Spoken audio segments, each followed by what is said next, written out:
Para empezar, es importante realizar una distinción entre los conceptos imperio e imperialismo.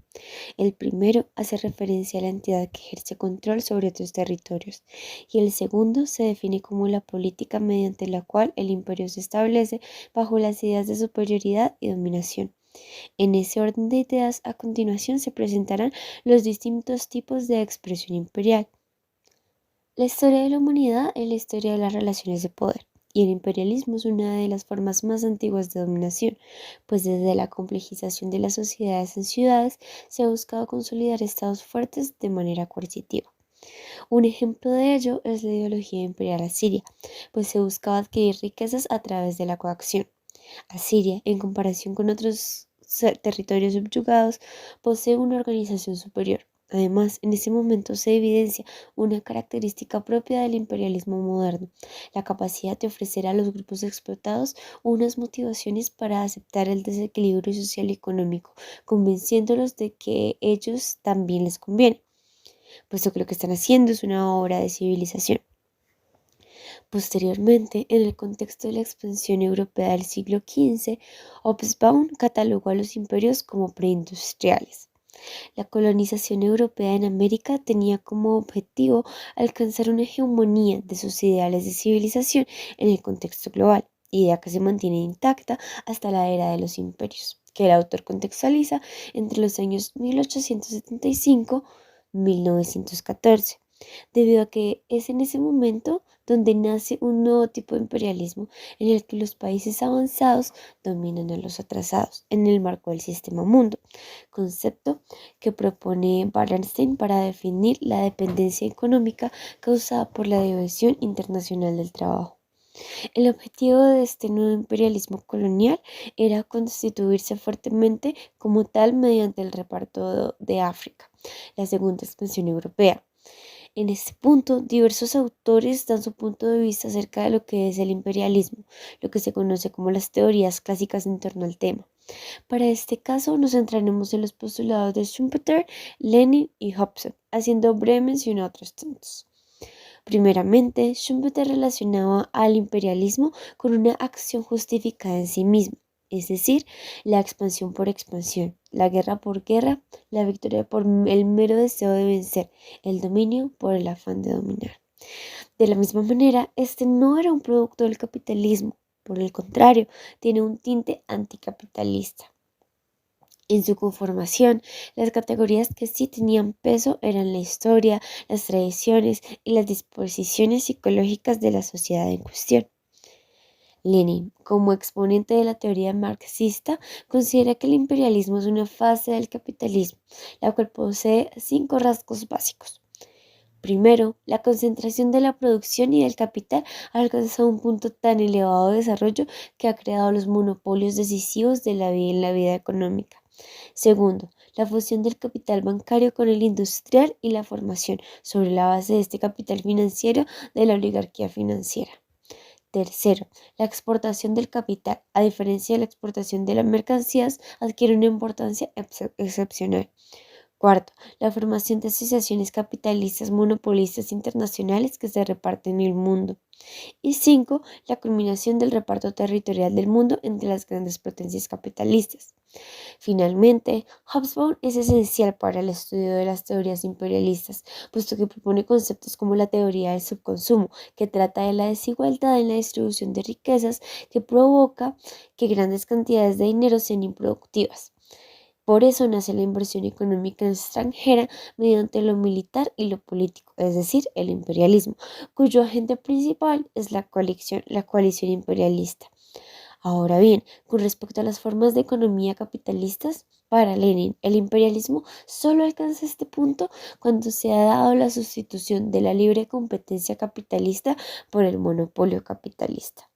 Elemento que comparte con Schumpeter, pues este expone que las políticas de libre cambio no tienen interés en la expansión del territorio por la fuerza. Por otra parte, el economista heterodoxo Hobson sostiene que el libre mercado lleva a la acumulación de riqueza en los países industrializados, lo que Panich y Kindi, historiadores canadienses, denominan el imperialismo de libre cambio. No podemos olvidar de ninguna manera, si tocamos el tema del imperialismo capitalista, los orígenes de este, que se encuentran en la Pax Británica, sustentada en los principios de la revolución industrial, la paz mundial y la fraternidad. Unos intelectuales lo periodizan desde 1815 hasta 1875, es decir, hasta el inicio de la era de los imperios, y otros desde 1815 hasta el inicio de la Gran Guerra.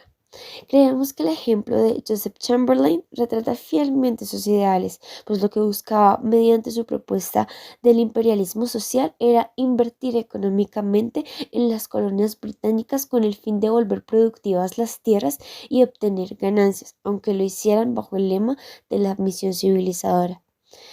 Creemos que desde aquí observamos un imperialismo que no necesariamente hace un uso de la violencia para imponer su poder sobre otros territorios.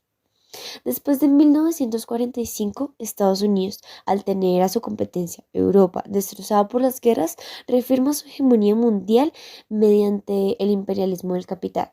Ese tipo de imperialismo se diferencia de los que hemos mencionado hasta este momento porque la forma en la que establece las relaciones de poder carece de dominar una gran cantidad de colonias. Además, el actor hegemónico en el imperialismo clásico era el Estado, en este caso es el mercado, como lo retrata Wood.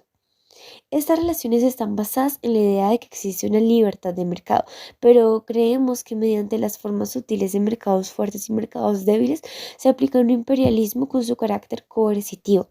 Hay distintas formas de perpetuar dicho poder, por ejemplo, el extractivismo de naciones subdesarrolladas bajo el mismo discurso de misión civilizadora, o la subyugación mediante el poder político tan importante en la actual configuración de la geopolítica, entre otras formas que vamos a conocer a través de nuestro caso de estudio de Puerto Rico y Cuba.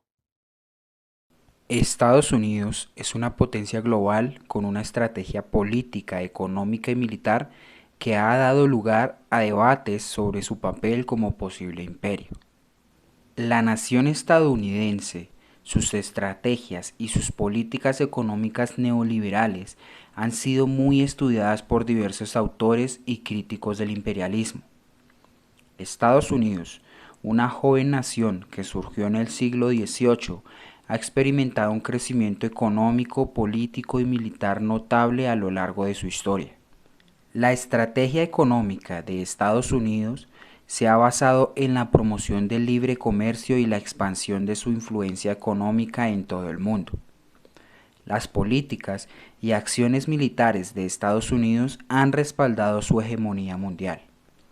La doctrina Monroe y el destino manifiesto establecieron la influencia estadounidense en el hemisferio occidental, mientras que la expansión hacia el oeste consolidó su control sobre vastas tierras.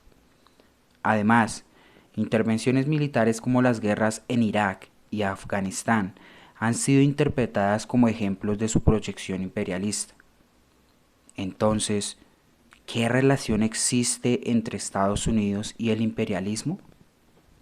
Hay infinidad de artículos y estudios acerca de la relación entre Estados Unidos y el imperialismo. Muchos relacionan a Estados Unidos y su posición global con la época del Imperio Romano y la romanización que este imperio ejerció por gran parte del mundo. En el texto Imperialismo romano e imperialismo americano se establecen paralelismos entre el imperialismo romano y el posible imperialismo estadounidense, destacando similitudes en la expansión territorial, el dominio económico y la imposición de su cultura y valores en las regiones conquistadas. Lenin describió el imperialismo como una fase del capitalismo superior, en la que las potencias capitalistas y económicas avanzadas buscan expandir su influencia en otros territorios, controlar y explotar tierras, gente y recursos en beneficio propio.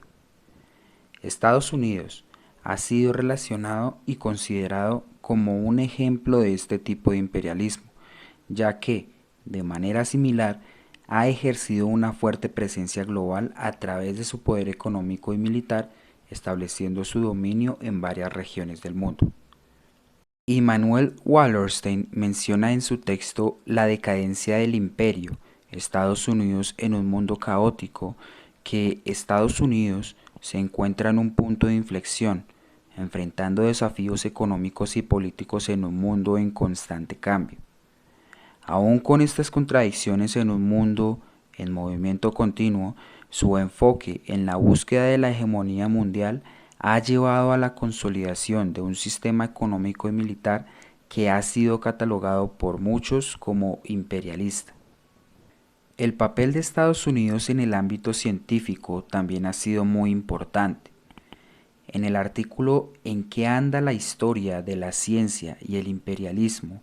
De Camilo Quintero Toro, se menciona que la ciencia y la tecnología han sido utilizadas como herramientas para ejercer influencia y dominio global, que es precisamente lo que tanto se ha relacionado con un comportamiento imperialista. Estados Unidos ha impulsado avances científicos en beneficio propio y ha establecido relaciones de dominación en la comunidad científica internacional. En Capitalismo Global e Imperio Norteamericano, de Leo Panich y Sam Gindin, se dice que Estados Unidos se ha convertido en el epicentro del capitalismo global, ejerciendo una influencia económica dominante a través de su poderío financiero, corporativo y tecnológico.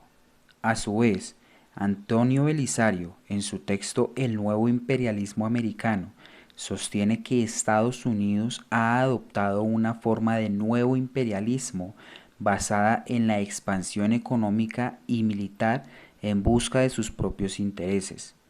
A través de alianzas estratégicas, intervenciones militares y control de recursos naturales, Estados Unidos ha ejercido su hegemonía y ha sido objeto de críticas por sus comportamientos denominados imperialistas. En Imperialismo de nuestro tiempo, de Aya Samad, se plantea que el imperialismo contemporáneo no solo se basa en la expansión territorial, sino también en el control de recursos estratégicos y en la influencia política y cultural. Frente a estas ideas es notorio que Estados Unidos ha utilizado su poderío económico, político, estratégico y militar para mantener su dominio global. Suponiendo en este punto, solo para su análisis, que exista el tan renombrado y criticado imperialismo estadounidense, es necesario decir que el imperialismo estadounidense ha generado controversias y críticas, ya que algunas naciones acusan a Estados Unidos de explotar sus recursos y de violar su soberanía en busca de sus propios intereses. Como bien menciona Harold Innis en 1948, el imperialismo americano y el dominio estadounidense ha sido, de alguna manera, plausible y atractivo en parte gracias a sus argumentos y su alegato de que no es un Estado imperialista. Y es que el imperialismo afecta bastantes facetas de la realidad social y mundial. En Imperialismo ecológico, la maldición del capitalismo, de John Bellamy Foster y Brett Clark, se argumenta que el imperialismo estadounidense se extiende más allá de lo económico y militar, afectando también al medio ambiente. La búsqueda implacable de recursos ha llevado a un imperialismo ecológico, generando impactos negativos en el planeta.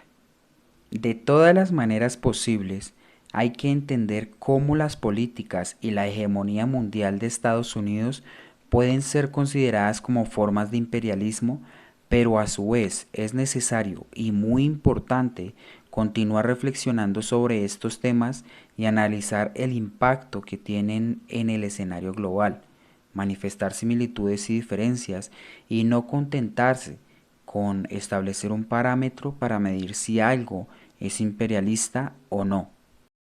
Ahora vamos a hablar un poco de Puerto Rico. Para analizar y comprender la relación actual entre Estados Unidos y Puerto Rico, primero debemos entender cómo Puerto Rico pasa a ser territorio a cargo del dominio yanqui. En principio, en 1878, todas las miradas apuntaban hacia Cuba, ya que en 1878 fue firmado el Pacto de San Juan entre Cuba y España, para poner fin al extenso y sangriento conflicto de 10 años presente entre los dos países. Sin embargo, esto fue lo que llamaríamos el principio del fin, pues España hizo muchas promesas en el tratado. Sin embargo, lo único que se cumplió fue la abolición de la esclavitud y cierta representación en las cortes, pero las condiciones en el país tropical cada vez empeoraban. Uno de los principales causantes de la coyuntura fue la nueva tarifa de 1894, que impuso aranceles altísimos al azúcar de las Antillas, lo que provocó una grave crisis económica en Cuba y en Puerto Rico.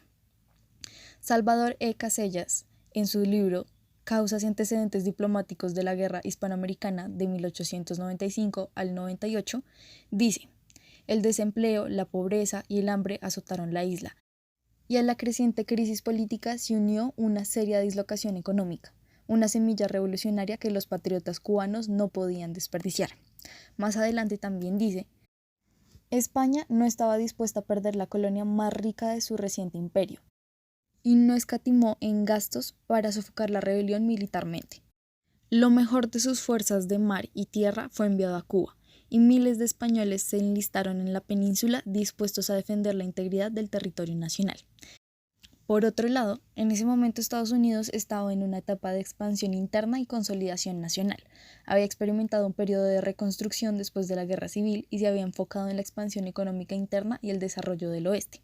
En 1895, Estados Unidos era próspero y había experimentado éxitos recientes en Samoa y Hawái. El país estaba ansioso por lo que se llama una nueva aventura imperialista, que era ahora considerada una nueva necesidad. El almirante Alfred Dreyer Mahan, un influyente geopolítico estadounidense, sostenía que Estados Unidos debía buscar la expansión externa mediante la adquisición de nuevos mercados mundiales, colonias y bases navales en ultramar. Mahan abogaba por la construcción de un canal transoceánico en Centroamérica, bajo el control estadounidense, la adquisición de territorios en el Caribe y el Pacífico y la construcción de una moderna marina de guerra para llevar a cabo estos planes de expansión. Sintetizando, hacia fines del siglo XIX, Cuba estaba en una situación de crisis política y económica, agravada además por el incumplimiento de las pobrezas del Pacto de San Juan y las altas tarifas impuestas por España. Estados Unidos, por su parte, estaba buscando oportunidades de expansión y dominio en el ámbito internacional, siguiendo la influencia del geopolítico Alfred Mahan. Hasta el momento podemos identificar que Estados Unidos es meramente un agente externo en medio del conflicto entre las Antillas y España. Una de las teorías más acogidas respecto a por qué Estados Unidos decidió entrometerse en este conflicto es que esta guerra respondió a los intereses de los magnates azucareros con inversiones en Cuba, ya que si bien para la bolsa y el sector financiero en Estados Unidos la guerra no era una opción viable, cuando en medio del estallido revolucionario los cultivos y las haciendas norteamericanas empiezan a ser destruidas y España no puede garantizarle la seguridad necesaria, el Congreso aprueba la intervención directa. Tras el desarrollo del conflicto, Estados Unidos decide tomar una postura media manteniendo control a distancia sobre Cuba, debido a que considera que la independencia para el pueblo cubano no es una opción afín a sus propios intereses.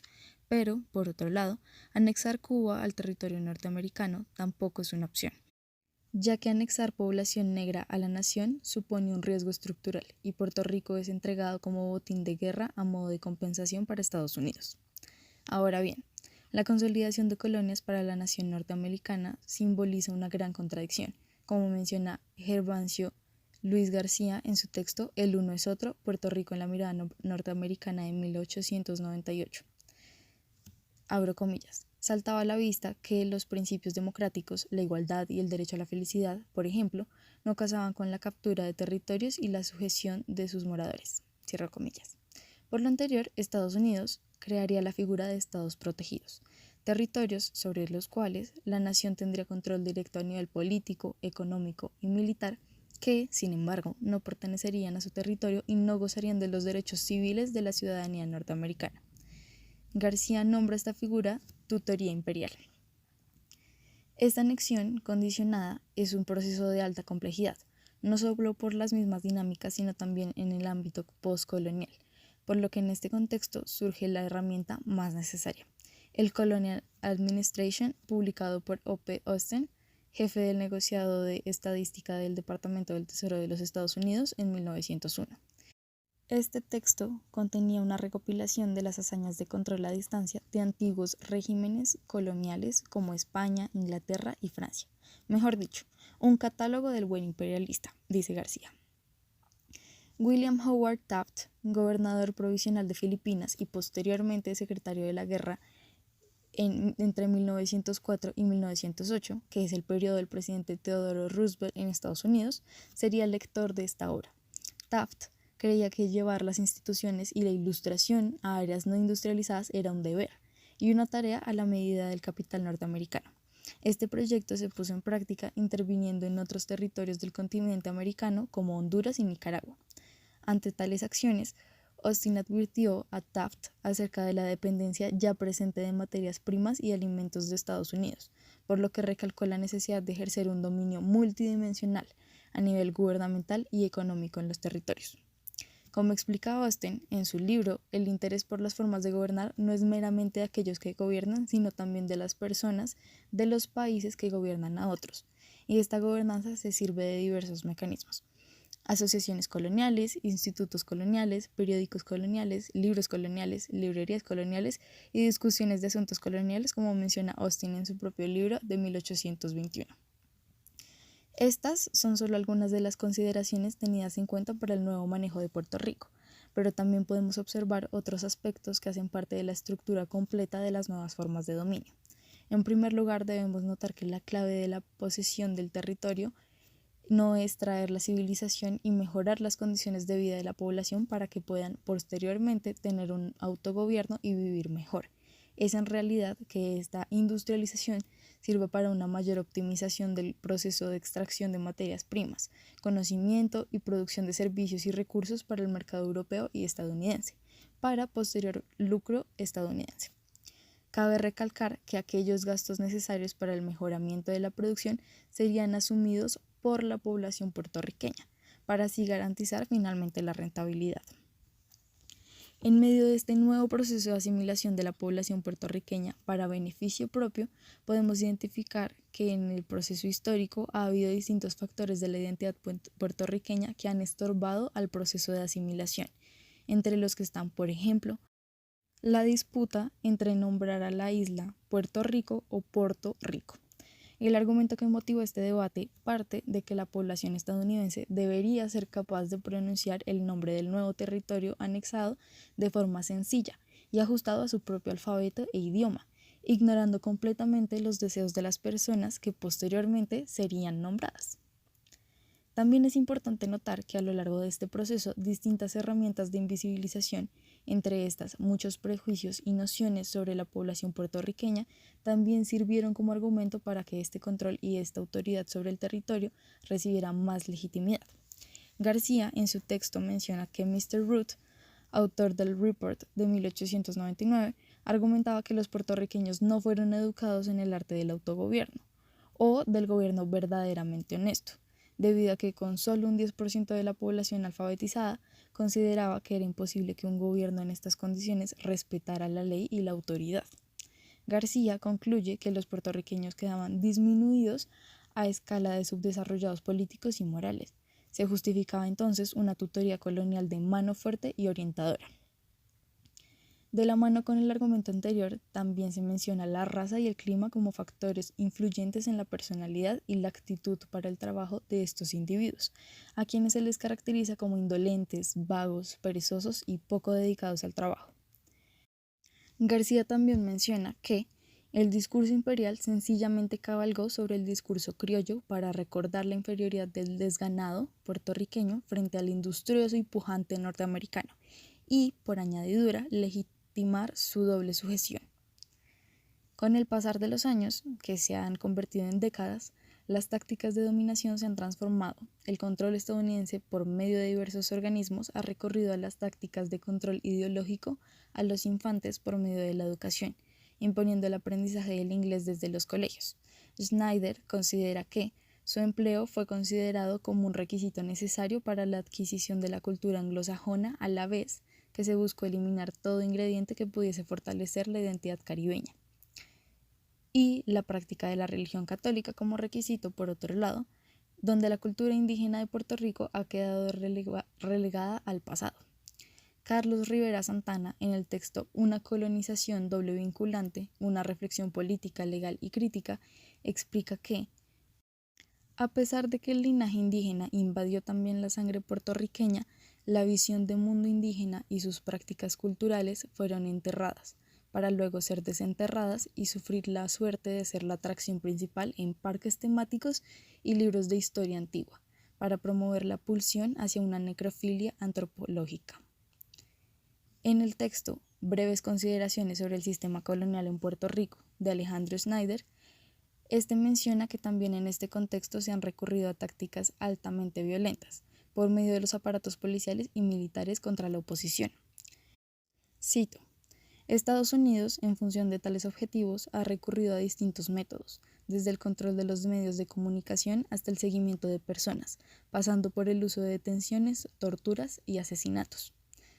Aunque también menciona más adelante, vuelvo y cito: sin duda, el primer hecho represivo fue la propia ocupación militar del territorio en 1898.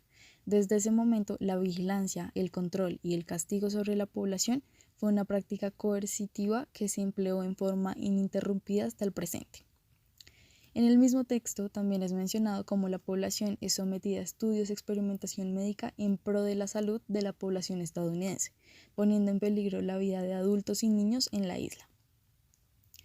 Para concluir este análisis del caso puertorriqueño, el texto de Carlos Rivera Santana nos sugiere entender la colonización y el dominio imperial como un proceso continuo y no un suceso histórico, ya que de este modo podemos analizar este conjunto de transformaciones de poder y de tácticas de dominación de una forma más completa y entenderlo como un fenómeno complejo. Para el lector, este análisis también se enriquece a la luz de otras perspectivas. El puertorriqueño, antes de ser súbdito norteamericano o tema de sus representaciones escritas y gráficas, era peón explotado, negro discriminado, artesano censurado, criollo vigilado, exiliado o privado de derechos parejos al del español. La sociedad que el invasor encontró en el 98 era monárquica, racista y colonial, condicionada por el sistema capitalista internacional. Por lo tanto, sería un error ver el nexo colonial como algo existente fuera de las propias sociedades implantadas latinoamericanas.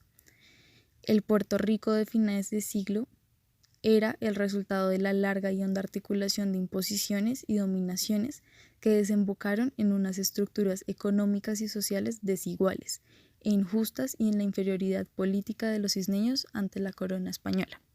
La anterior cita es de García. Relación histórica entre Estados Unidos y Cuba. Durante más de 150 años, la relación entre Cuba y Estados Unidos se ha caracterizado por su complejidad, puesto que a lo largo de su historia han habido tensiones, intentos de cooperación y conflictos, enmarcados por eventos como la dominación estadounidense, la Revolución cubana, la crisis de los misiles, el embargo económico, los diversos intentos de acercamiento y el distanciamiento. A finales del siglo XIX, Cuba se encontraba bajo el dominio de la colonia española, por lo que Estados Unidos intervino apoyando a los rebeldes cubanos en la Guerra de Independencia de Cuba en 1898, logrando de esta manera la independencia de España en 1902, periodo en el cual Estados Unidos ocupó militarmente la isla y estableció importantes intereses económicos y políticos en Cuba, constatando la enmienda Platt en la Constitución cubana de 1901 que otorgó a Estados Unidos derechos y privilegios en Cuba, influyendo en asuntos internos como su gobierno y economía. Por ende, durante las primeras décadas del siglo XX, Cuba experimentó un periodo de protección y control estadounidense, con una serie de gobiernos, la presencia de importantes empresas estadounidenses e inversiones económicas respaldados por Estados Unidos, lo que dejó un resentimiento en la población cubana. En 1959, Fidel Castro lideró la Revolución cubana que derrocó al dictador Fulgencio Batista y estableció un gobierno socialista que nacionalizó empresas e industrias, incluidas aquellas estadounidenses que se encontraban en la isla, lo que generó fuertes tensiones con Estados Unidos, quien respondió en 1960 con un embargo económico y diplomático en contra de Cuba, con el fin de promover un cambio de régimen. En 1962 se produjo la crisis de los misiles de Cuba, un enfrentamiento político y militar entre Estados Unidos y la Unión Soviética, después de haber descubierto que los soviéticos habían instalado bases de misiles nucleares en Cuba, lo que se resolvió finalmente por medio de negociaciones en donde Estados Unidos se comprometió a no invadir Cuba y el retiro de los misiles por parte de la Unión Soviética. Posteriormente, en las décadas siguientes, las relaciones entre Estados Unidos y Cuba fueron de tensiones, pues Estados Unidos continuó con el aislamiento y la presión sobre la isla, mientras que Cuba buscó apoyo de otros países y mantuvo una postura antiestadounidense. Para finales de los 70 y principios de los 80 se presentaron algunos intentos por mejorar las relaciones entre Cuba y Estados Unidos, por medio de intercambios culturales, académicos y acercamientos diplomáticos. En 2014, los presidentes de ese momento en Estados Unidos, Barack Obama y Raúl Castro de Cuba, iniciaban un proceso de normalización de relaciones con cambios como la reapertura de embajadas y la flexibilidad en las restricciones de viaje y el comercio. Sin embargo, con la llegada de Donald Trump a la presidencia estadounidense en 2017, se revirtieron algunas de las políticas de apertura gestionadas en la administración de Obama, lo que generó una postura más dura hacia Cuba. A lo largo de esta historia de relación entre estos dos países, el interés de Estados Unidos sobre Cuba ha variado y se evidencia que ha sido influenciado por diversos factores políticos, económicos y estratégicos. Aunque varios estudios analizan la intervención norteamericana en Cuba y concluyen que el sentido de la guerra hispano-norteamericana por la independencia de Cuba era solo el primer paso hacia una política imperialista norteamericana en el resto de América y en gran parte del mundo, con el fin de lograr mercados para su elevada producción y para la adquisición de materias primas en condiciones favorables. Sin embargo, parece más interesante observar algunos intereses comunes que Estados Unidos ha tenido en relación con Cuba, como es el tema de la seguridad nacional, puesto que durante el periodo de la Guerra Fría, Cuba se posicionó como un punto de tensión entre Estados Unidos y la Unión Soviética, debido a la presencia de bases militares soviéticas en la isla y la antes mencionada crisis de los misiles, que trajo consigo una serie de políticas y acciones por parte de Estados Unidos, destinadas a evitar la expansión comunista en el hemisferio occidental. Por otro lado, históricamente se reconoce que Estados Unidos ha promovido la democracia y los derechos humanos en todo el mundo, incluyendo a Cuba, razón por la cual ha apoyado a la corriente de oposición democrática en la isla, y ha expresado abiertamente su preocupación por la falta de libertades políticas y las violaciones a los derechos humanos en Cuba. A la luz de los intereses económicos, no se puede negar que Cuba tiene una posición geográfica y recursos naturales potenciales que pueden ser de gran interés para Estados Unidos. Por ende, la apertura de la economía cubana significa oportunidades comerciales y de inversión para empresas estadounidenses. Respecto a la posición geográfica de la isla y su proximidad con Estados Unidos, ha generado un flujo constante de migrantes cubanos hacia este país.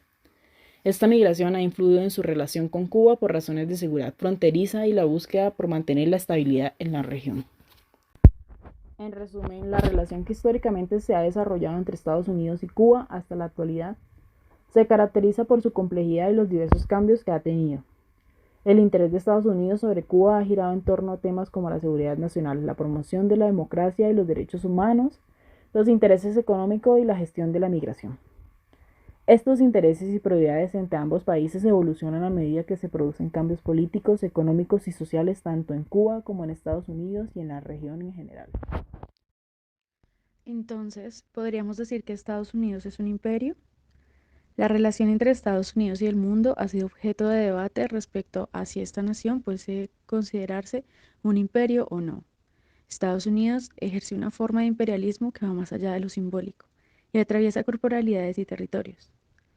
Este ha establecido una relación de dominación-dependencia con otras naciones, relación que forjó desde el contexto colonial y tiene raíces históricas que han sabido aprovechar para cada día más perpetuar el dominio y control de otros que considera subalternos y periféricos en su geopolítica del mundo.